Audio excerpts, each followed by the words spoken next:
अस्सलाम वालेकुम students, class 10th के इम्पोर्टेंट क्वेश्चन के मेथड आप लोगों के लिए बहुत इम्पोर्टेंट क्वेश्चंस लेकर आई हूँ मैं अभी। और इन क्वेश्चन को फोकस कीजिएगा। देखें, एक ये है के मेथड के लिए रेशो का चैप्टर 18 के क्वेश्चन है। ये चैप्टर 18 के इम्पोर्टेंट क्वेश्चन कुछ बता रहे हैं आपको के मेथड के। तो ये आपके पास है सोल्यूशन करके। आप सबसे पहले क्या करेंगे, ये वाली चीज़ को A ratio B, C ratio D और E रेशो F किसके बराबर ले लिया मैंने, K के बराबर ले लिया। चाहिए तो यानी A upon B is equal to C upon D is equal to E upon F is equal to K। यानी A अपॉन B ये भी K के बराबर है और C अपॉन D ये भी K के बराबर है और E अपॉन F ये भी K के बराबर है। A is equal to B K, C is equal to D K और E is equal to F K. ठीक है, अब आपके पास में लेफ्ट और राइट ये दो साइड्स आ रही हैं। लेफ्ट हैंड साइड है आपके पास में ये ए स्क्वायर बी प्लस सी square F plus E square सी स्क्वायर डी, सी स्क्वायर डी है ये ए स्क्वायर बी प्लस सी स्क्वायर डी कहेंगे सी स्क्वायर डी और ई स्क्वायर एफ। ठीक है, ये वाली चीज़। तो अब आपके पास में सी स्क्वायर डी है ये, ठीक है, और ई स्क्वायर एफ। और नीचे आपके पास है A B square plus C D square plus E F square. A की जगह क्या लिखेंगे आप, ए की जगह पर लिखेंगे बी के, क्योंकि स्क्वायर है तो बी के स्क्वायर बी प्लस सी की जगह पर लिखेंगे डी के स्क्वायर और डी और ई की जगह पर होगा एफ के स्क्वायर और एफ। और अपॉन ए की जगह पर आप लिखेंगे बी के और बी, ये देखें बी स्क्वायर प्लस सी की जगह पर आपने लिखा डी के और डी स्क्वायर और ई की जगह पर लिखा आपने एफ के और एफ स्क्वायर। ठीक है, अब इसे ओपन करें तो ये दोनों स्क्वायर स्क्वायर हो गए। तो ये हो गया B square K square B plus D square K square D और plus F square K square और एफ डिवाइडेड बाय ये कितने हो गए 2 और 1 B cube K plus D cube K plus F cube K. यहाँ पर आप देख लें ये कितने बी हो गए, बी क्यूब के स्क्वायर प्लस डी क्यूब के स्क्वायर प्लस एफ क्यूब के स्क्वायर और ये आ गया B cube K plus D cube K plus F cube के। इसमें देखें क्या कॉमन आ रहा है आपके पास में, इसमें के स्क्वायर कॉमन आ रहा है। अंदर क्या बचा, B cube plus D cube plus F cube और यहाँ पर आपके पास में K common, B cube D cube और एफ क्यूब। ये देखें दोनों सेम कैंसिल, इधर एक और इधर दो, ये भी कैंसिल। लेफ्ट हैंड साइड में आ गया आपके पास में के। अब इसी तरीके से हम इसका निकालेंगे right hand side. Right hand side है मेरे पास में इसका, ये देखें students, right hand side. Right hand side है मेरे पास में A plus C plus E upon B plus D plus F. अब ए की जगह पर मैं क्या लिखूंगी, बी के जो मैंने निकाला था, सी की जगह पर हो गया डी के और ई की जगह पर एफ के और अंदर आ गया B plus D plus F. क्या कॉमन आ रहा है, के। यहाँ बच गया B plus D plus F और यहाँ पर आ गया B plus D plus F. दोनों सेम कट गए, कैंसिल, क्या बच गया, के। और ये हो गया आपका राइट हैंड साइड। तो लेफ्ट हैंड साइड है आपके पास में, वही राइट हैंड साइड है। तो ये हो गया हमारा प्रूफ, ये क्वेश्चन हो गया आपका प्रूफ। अब मैं दूसरा क्वेश्चन के मेथड का करवाऊंगी आपको।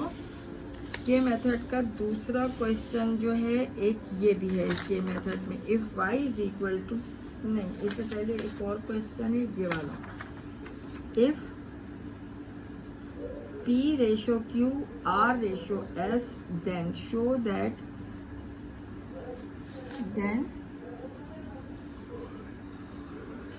that मुझे क्या शो करना है, 8P minus 3Q upon 8P plus 3Q is equal to 8r minus 3s upon 8r plus 3s by K method.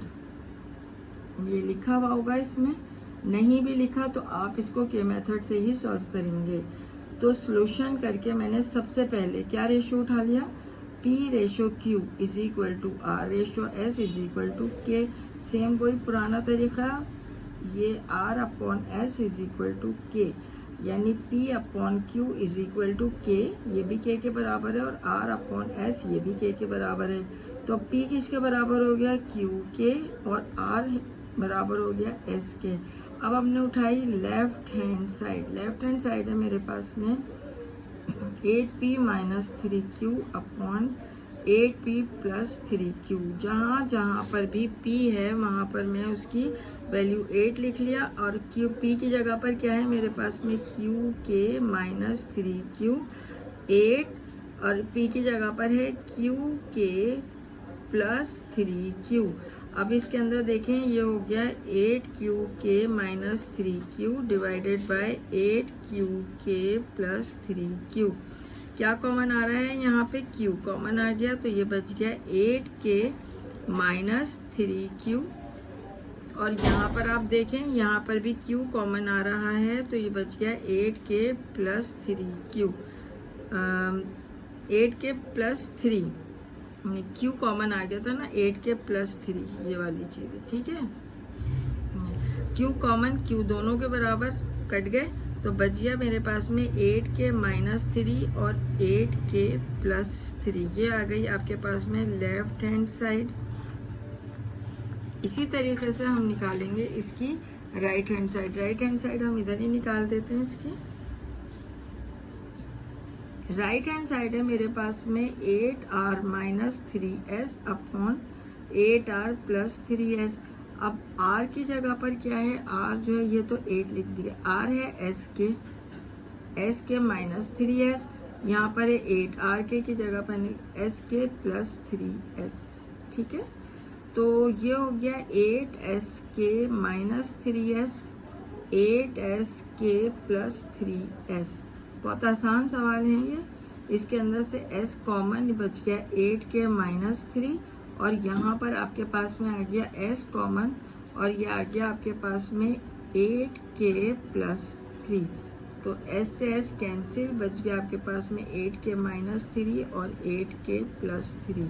अब आप अपनी राइट और लेफ्ट को देखें कि बराबर आ रही है। ये देखें बराबर की वैल्यूज आ रही हैं, तो लिख दें left hand side is equal to right hand side proved. एक ये के मेथड का सवाल था, एक वो वाला था। एक और आपको बता रही हूँ मैं, के मेथड का जो क्वेश्चन है वो है if y varies directly proportion. ये क्वेश्चन है, ये इम्पोर्टेंट क्वेश्चन है। If y varies directly as x and y is equal to 10 when x is equal to 3। अब पहली चीज इन्होंने फाइंड करने को हमें क्या दे दी है, फाइंड करने को इन्होंने हमें दिया है कि y मालूम करें नंबर 1 में, y in terms of x। Number 2 के अंदर इन्होंने दिया है y मालूम करें, ये तो ये मालूम करने के लिए y in term of x क्या है इसके अंदर रेशो, ठीक है। और दूसरे में दिया है y मालूम करने को दिया है when x is equal to 6, और नंबर 3 के अंदर इन्होंने दे दिया है कि x मालूम करें। नंबर 3 के अंदर दिया है इन्होंने कि x मालूम करें, जबकि when y जो है वो है 15 के बराबर। सोल्यूशन लिखा, सबसे पहली चीज जो हमें इन्होंने दी है कि y in term of x, number 1 में y directly proportional to x in term of x, ये दे दिया y डायरेक्टली प्रोपोर्शनल, ठीक है। ये चीज हमारे पास में आ गई। अब ये जब हम इसको नंबर 1 का आंसर आ गया, इसको जब सॉल्व करते हैं तो y इज इक्वल टू के एक्स, कोई कांस्टेंट लगाते हैं, इसको बोल दिया मैंने इक्वेशन नंबर 1। यहाँ से मैं k की वैल्यू निकालूंगी, क्या पुट करूंगी, ये देखिए y 10 दिया है और x इन्होंने 3 दिया है, तो यहाँ पे मैं करूंगी put y is equal to 10 and x is equal to 3 in equation number 1। Equation number 1 मेरे पास में आ गई। अब मैंने लिखा y की जगह पर ये है equation number 1, 10 is equal to k और यहाँ हो गया 3। ये 3 मल्टीप्लाई हो रहा था तो यहाँ जाके हो गया डिवाइड। ये k की वैल्यू आ गई आपके पास में। k की वैल्यू मालूम करना हमें ज़रूरी है, ठीक है। k की वैल्यू मालूम करनी, नंबर 1 का हो गया। नंबर 2 मेरे पास है y इन टर्म्स, ये रहा y मालूम करें, यानी फाइंड करें y when x is equal to 6। फिर ये वाली वैल्यू मैंने उठाई, इसके अंदर equation number 1 put x is equal to 6 in equation number 1। Equation number 1 y is equal to kx। तो y की जगह y मालूम करना था, y छोड़ दिया। k कितना है, put x is equal to 6 in equation number 1 and k is equal to 10/3, ये भी पुट करना है। k कितना है 10/3 और y है आपके पास में 6, तो 3 1 जा 3, 3 2 जा 6, 10 2 जा गया 20। y की वैल्यू आ गई मेरे पास में 20। अब मुझे मालूम करना है x की वैल्यू, ठीक है बेटा। अब x की वैल्यू निकालते हैं हम इसके अंदर से। तो x नंबर 3 मैंने लिख दिया, find x when y is equal to 15, ठीक है। When y is equal to 15। अब पुट क्या करेंगे इसके अंदर, put k is equal to 10/3 and y is equal to 15, ठीक है। तो अब इन इक्वेशन नंबर कौन सी, in equation number 1। Equation number 1 सबसे पहले लिख लें y is equal to kx। अब आपके पास में जो जो वैल्यूज हैं लिख दें। y कितना है 15 इज इक्वल टू k है 10/3 और x, यहाँ पर x मालूम करना था। यहाँ पे ये डिवाइड हो रहा है, यहाँ जाके क्या हो जाएगा multiply is equal to 10x। तो 15 3 कितने बन जाएंगे आपके पास में 45 इज इक्वल टू 10x। ये 10 मल्टीप्लाई हो रहा है, x अकेला छोड़ना था इसलिए x। अब इन दोनों को डिवाइड कर दीजिए तो क्या बनेगा 10 5 के टेबल से 5 2 जा 10 और 5 9 जा 45 यानी 9/2, या इसको मज़ीद डिवाइड कर दें तो 4/4.5। ये आ गई आपके पास में x की वैल्यू और ये आंसर आपके पास आ गया। आपके पास में 3 आंसर है, एक x का आ गया, एक आपके पास में ये आंसर है और एक आपके पास में ये वाला आंसर है, ठीक है। तो उम्मीद है आपको ये तमाम क्वेश्चन जो हैं वो समझ में आ रहे होंगे। अगर आपको जो कुछ भी पूछना है वो आप मुझसे कमेंट बॉक्स में पूछ लीजिए। और ये सारे मैं इम्पोर्टेंट क्वेश्चन करवा रही हूँ, तो इन पे बहुत तवज्जो दीजिएगा, इनको प्रैक्टिस कीजिएगा इंशाल्लाह। और जो बच्चों को इस चैनल को लाइक करें, सब्सक्राइब करें, शेयर करें, और जो आपको पूछना है वो कमेंट बॉक्स के अंदर आके आप मुझसे पूछ सकते हैं, या पर्सनली नंबर के ऊपर आप मुझसे फ़ोन पे पूछ सकते हैं कि हमें ये क्वेश्चन भी बता दें, ये भी। तो इंशाल्लाह आपकी पूरी एग्ज़ाम की तैयारी अच्छी सी हो जाएगी। तो थैंक यू।